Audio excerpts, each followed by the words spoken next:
Hello, and welcome to Ask MandRproductions, the series where I never remember what number I'm on, but I'll tell you what number I'm on for tomorrow, which is Wednesday. It's going to be M&R News number 1, and get ready because this is going to be a weekly series, and I think it's going to be a lot of fun. You can tune in tomorrow at 3 p.m. Eastern to see the first episode of M&R News. Yeah, I bought this microphone just for that.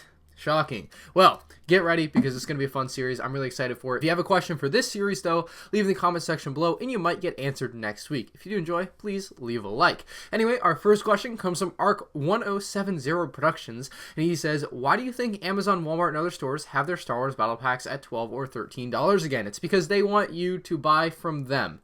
Very simple. LEGO sets a retail price for the Battle Packs, which happens to be $15, and Walmart, Amazon, whoever else lowers that price, cuts into their profit margins to get you to come into their store or onto their website to buy the product from them instead of someone else. Pretty straightforward. TD110, the Stormtrooper who bonks his head, says, are you going to watch the LEGO Movie 2 in theaters? I wasn't ready for that full name.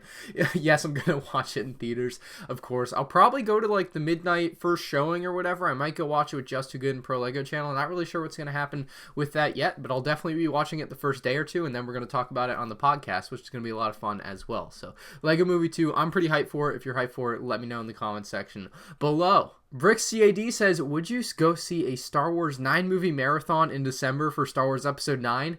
No way. There's no way I could sit and watch all the Star Wars movies in a row. It's not that I don't like them, but there's no way I can do something like let's say the movies are 2 hours each, right? That's 18 hours to watch 9 movies. Not my thing, all right? I'm not going to waste a whole day watching movies. Just not my thing. But hey, man, more power to you if you go watch your own 9 movie marathon. There's just no way I could ever watch 9 movies in a row all day and do nothing else. And then watch another movie and still be excited for it, right? So yeah, I'm just going to watch Star Wars Episode 9 when it comes out. I might watch 7 and 8 before that. That would probably be the only thing I would do, is just to kind of get that story back in my mind and see what's going on. But there's no way I would watch them. I would watch them all. That's ludicrous to me. And Michael Carpenter Jr., though, says, Anakin, Master Qui-Gon, what are mitochlorians?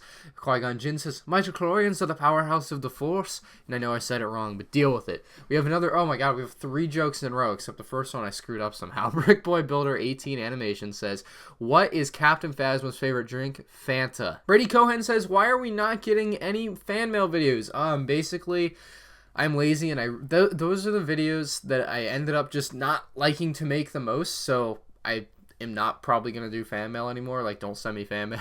Like, I just, for whatever reason, that style of video, just, I don't know, I did like 5 or 6 of them, and it wasn't something I really enjoyed doing. Like, it was fun getting letters from you guys, and you guys sent some really awesome stuff, but it just wasn't my style of video. I think that's the best way to put it. I just didn't enjoy doing it. And if I don't enjoy doing it, I don't want to do it. Ari says, hi Ryan. Just Too Good said that he didn't want a 501st Battle Pack. What do I think about that? I think that the next time I see Just Too Good, I'm going to have a long talk with him about that one. Real talk though, I'm probably going to make like a final 501st video soon about the whole thing and how the whole thing went and how LEGO has replied to it, and we'll see what happens in the future type of thing. So yeah, that'll be coming out at some point in the future. I do want to kind of put some closure to that whole thing, but we did a great job. Like, everyone was out there supporting the movement for a couple weeks. LEGO heard us, and that's really all we can do. Now they've heard. Now we basically have to wait and see if they're going to make the set in a year or not. George says, would you like to see the Corvus set from Battlefront 2? Oh, this one is beautiful. So Rich Boy J made an incredible mock of this set, and part of me wants to see it in a LEGO version, but part of me feels like LEGO couldn't make it. I don't think it's that easy to make in a smaller scaled down version. There's just too many different shapes and things going on, although if anyone can do it, LEGO can do it, right? But I mean, I would buy it if they made it. Let's just put it that way. I wouldn't not like to see it, but I just don't think it's that easy to make. And Rich Boy J made it. We have a joke from Jack. He says, why did Finn take a shower? He was trying to escape the first odor. Cole says, do you think LEGO will ever make a Mos Eisley Cantina UCS set? I mean, anything's possible, right? Kevin Garnett said that very famously after the Celtics won the 2008 NBA Finals. However, the only big play sets they made were Hoth and Cloud City, right? Like, those are the UCS play sets, or MBS now.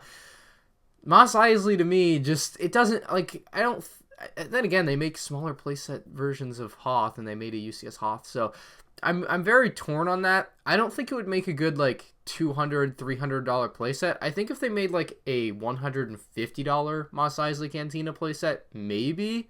But like I just don't see that much going on with that set or that kind of scene that they could do outside of what they've already done with the smaller playsets.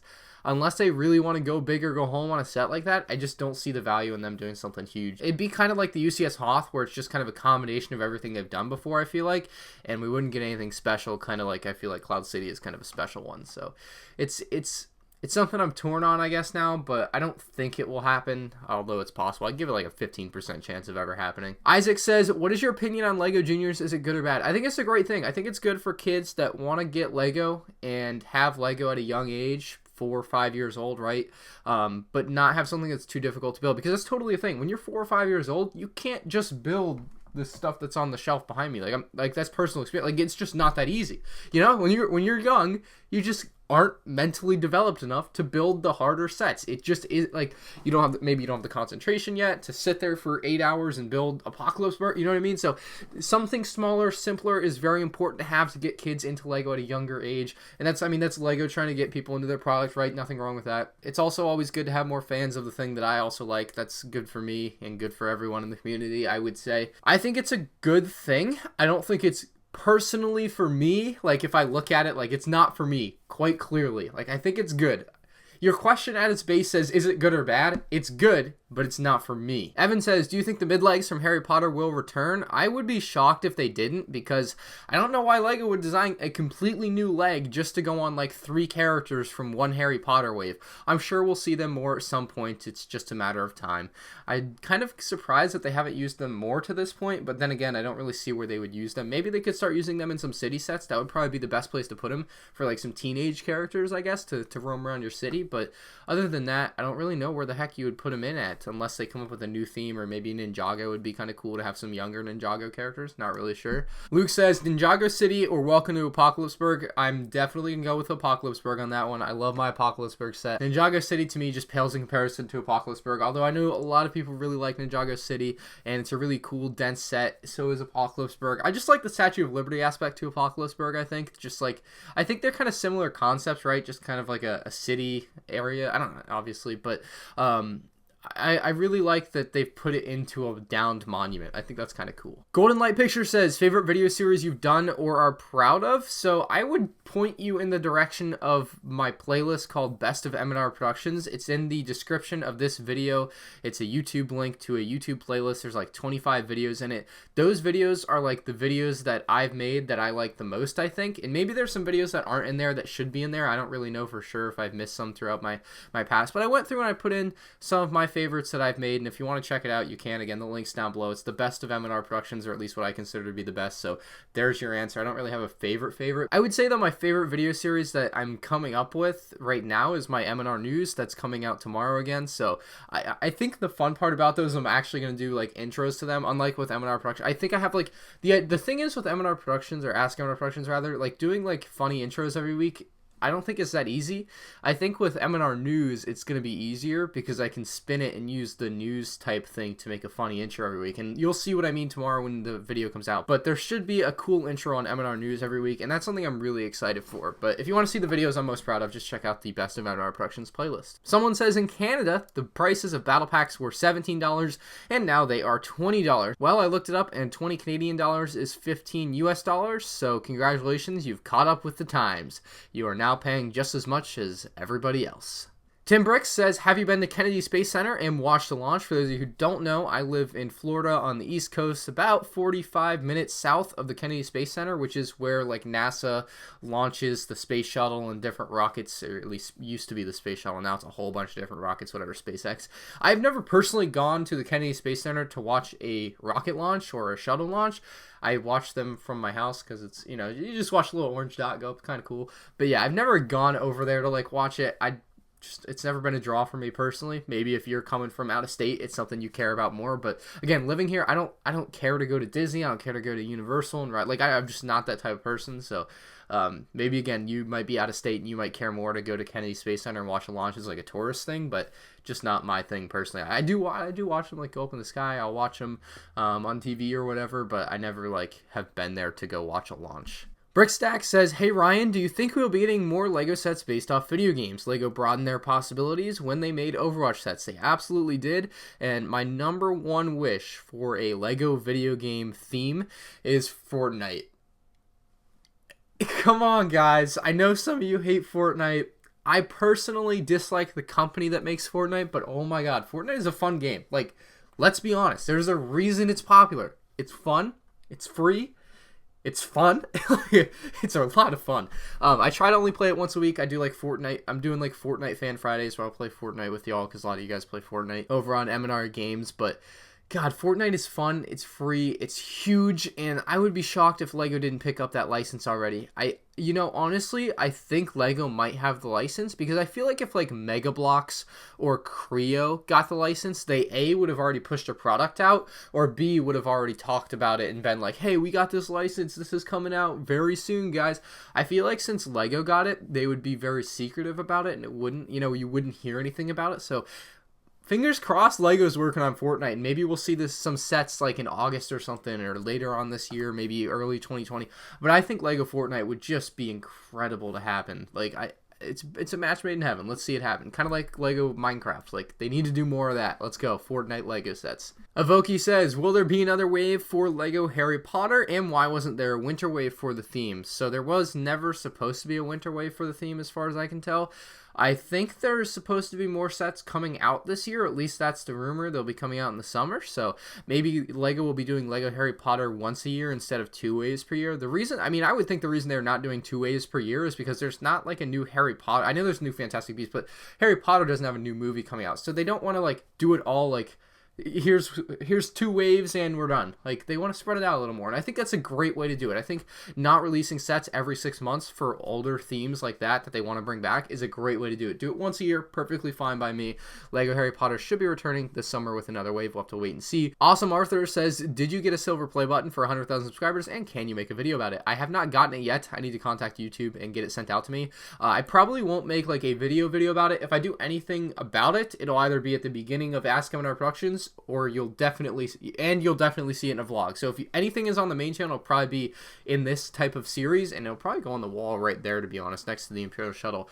And if it's going to be anywhere else, it'll be on the vlog channel when I get it, but I don't know when that's happening because I haven't even contacted them to ask for it yet. Ben says, hey Ryan, nice video. Thank you, dude. My question is, what do you think the next Star Wars trilogy should be? There are rumors about an Old Republic trilogy, and I think that would be pretty cool. What do you think?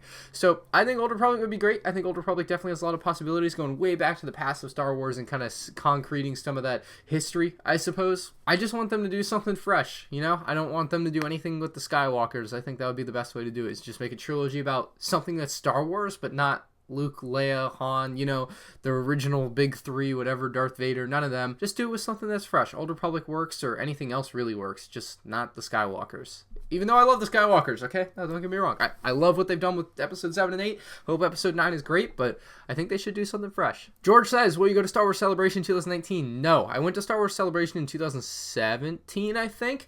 Or was it 16? Time is flying by. Yeah, but I went to it a couple years ago when it was in Orlando, Florida, and I had a great time. But that was a one-time thing for me. Also, I only really went because it was in Orlando, which is only like an hour away from me. This year it's in Chicago, and I'm not going to Chicago for Star Wars Celebration, especially after the one time I went. So, like, I only went for one day, and man, that was like one of the craziest things I've ever done. I slept overnight in like a giant warehouse with like Michael MGF, 111 LEGO Reviews, 111, like, oh my god, it was ridiculous. We waited in line just to see, like, the panel for Star Wars Episode 8, and never again. That's what I said coming out of that, and I'm going to stick true to that now. I will probably never do Star Wars Celebration again, or at least will not wait overnight in line for Star Wars Celebration, like the panel. Like, no thank you. That was nuts, and I don't want to do it again. That one Lime says, if LEGO brings back Clone Wars later this year or sometime soon, what minifigures would you like to be remade, and which minifigures that haven't been made yet be made? I think the biggest thing I want to see if LEGO brings the Clone Wars sets back, and the thing I think is very likely because we've been seeing this become a trend very recently, is they've been redesigning helmets, like brand new dual molded, like bigger helmets, great looking helmets. So the Rebel pilot helmet changed, the Stormtrooper helmet changed, the Scout Trooper that's coming out in April is going to have a brand brand new helmet. I think it's the Shadow Trooper, or it is a TIE Pilot. I'm not really sure which, but regardless, they do have a new helmet as well. So if they bring Star Wars The Clone Wars back, I fully expect the Clone Troopers to have these really like crazy good, hopefully good looking, just crazy looking at the very least. A large departure from what we've had previously, at least the Episode 3 helmets, to be like a really nice dual mold, and it's going to look like crazy cool. Hopefully I'm looking forward to it. I think it's very possible that if they bring Clone Wars sets back, the helmets will be new molds, and that's probably the thing I want to see the most happen. Cooper says, have you considered the Monster Fighter sets? If so, which would you consider buying from that theme? So I haven't really looked at them too much. So no, I really haven't. It's something that kind of happened a few years ago, kind of passed me by.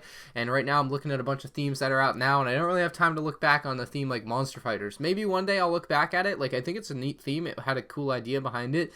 And I think the Haunted Mansion is probably the coolest set in that wave, right? Like, that was a pretty good one. But yeah, I would love to get some. Just the time is not now. That is going to do it for this week's episode of Ask MandRproductions. If you did enjoy, please leave a like. Helps the channel a lot. If you have a comment or a question or a joke or whatever it may be for next week's episode, leave it down in the comments section below. And with that being said, guys, I'll see you tomorrow on M&R News, 3 p.m. Eastern. Be there or be square. It should be a great show. Really looking forward to giving you guys a good time on the first episode of M&R News. See y'all there.